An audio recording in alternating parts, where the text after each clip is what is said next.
Hello everyone, welcome to my channel. My name is Lakna if you're new. I would like to just make a quick video about January 2025 and some of the energetic themes I see coming up for us using a blend of Vedic astrology, numerology and tarot. This is how I like to interpret the monthly energies. So January is a number 10 month. Beautiful way to start off 2025 with a number 10. It's super aligned because the number 10 is really marks a completion of a cycle and transitioning into a new beginning. And usually, like at the start of the new year is when we are really in that phase, that transition phase, like ready to start this new chapter in our life, this new journey. And it's going to be different, it's going to be more aligned, it's going to be more authentic. We're going to start doing more things. We're more motivated to create change and growth in our life, which is very connected to the 10. The 10 in tarot is the Wheel of Fortune, which is ruled by Jupiter, and Jupiter is all about growth and expansion and change, and it's about positivity and optimism and abundance. Literally in the Wheel of Fortune, fortune is in this card. It's going to be a fortunate month. It's going to be filled with more optimism and positivity. And the first half of the month, since mid-December, we've had the sun in Sagittarius, and the sun will continue in Sagittarius until January 14th. So Sagittarius is ruled by the planet Jupiter, which is this Wheel of Fortune. Sagittarius is really such a free spirit, this energy.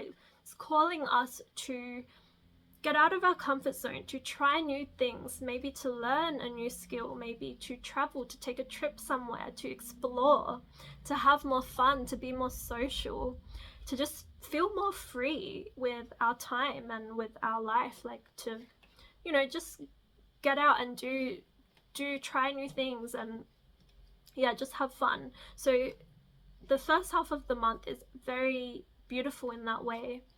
Then from January 15th onwards, the sun will move into Capricorn, which is a bit more serious, a bit more, you know, probably by then our holidays, if we've had any holidays or like leave from work, like maybe that will be over by then and it's time to get back into reality, get back into that mode of being a bit more responsible.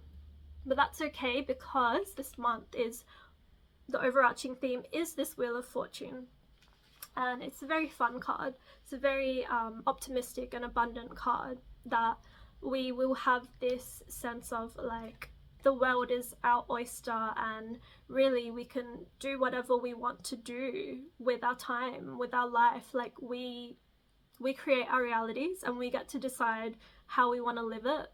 Like there will be that sense in the whole month of January. Another interesting thing about the Wheel of Fortune is it does signify sort of repeating, like going around in cycles, repeating patterns, which is interesting because Mars has been retrograding for a while. Mars is going to be retrograde still for the entire month. It will end its retrograde on in February 2025. So Mars is going back in time. So if we think about Mars, the planet of our action, of our drive, we are going backwards on this wheel. We're going back to reflect and to review parts of our life to do with Mars, to do with our ability to take action and our motives to taking action and how we've been asserting ourselves, and anything that needs clearing, any sort of karmic things will come up and is coming up with this Wheel of Fortune. We may be repeating cycles, we may be having things resurface in our life from the past. Maybe it's certain people, situations, circumstances, patterns, habits may be coming up for us to really review and to think about how we're going to deal with these things and assert ourselves to take action in more aligned ways. We're really being called to heal the Martian, the Mars energy within us. And this entire year of 2025 is actually ruled by the planet Mars. It is a number 9 year, which 9 is ruled by Mars. So this whole year is gonna be like, this theme of Mars is coming up, like how we take action. Mars is our inner defender and our warrior and our protector. Mars is like the soldier planet. Like, how do we defend ourselves, and are we defending ourselves in a healthy way? Like, we don't need to feel like life is like we need to be in defense mode.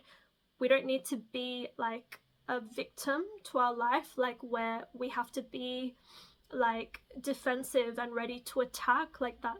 We don't need to be a victim or a perpetrator to our life. We just need to be like, you know, in a healthy way, like trusting life and, you know, having faith. That's a very Jupiterian energy, which is that Wheel of Fortune, is like knowing that everything is working out for us. Like this cycle of life that we're going through, we can't always see these angels and all of these things going on above in the higher, you know, realms, like in the cosmos. We can't see what's going on, like all of the planets, the angels, like we have spirit guides, we have like so much happening that we can't see, that is assisting us and aligning our life to help us move about in the healthiest, best way possible.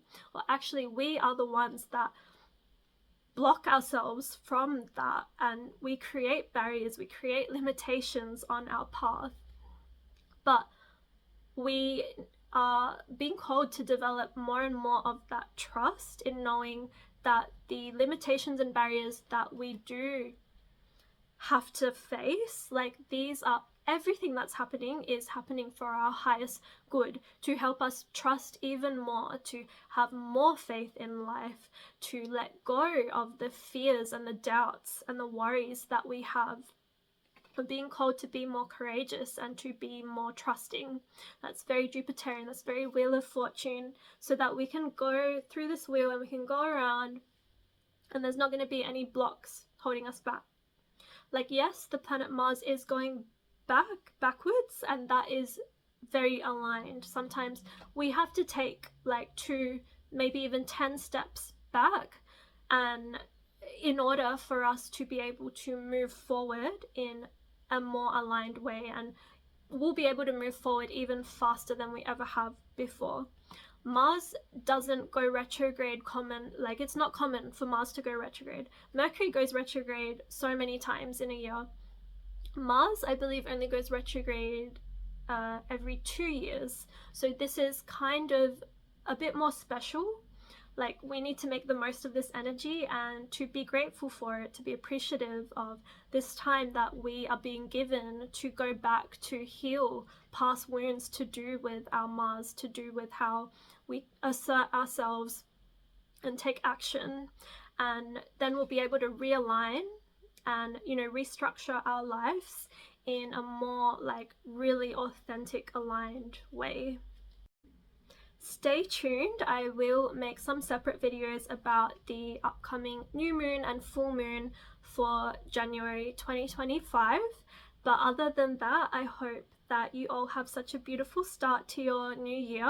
I'm sending so much love, so many blessings, and so much gratitude for connecting with me, and I hope that my insights resonate with you and inspire you all.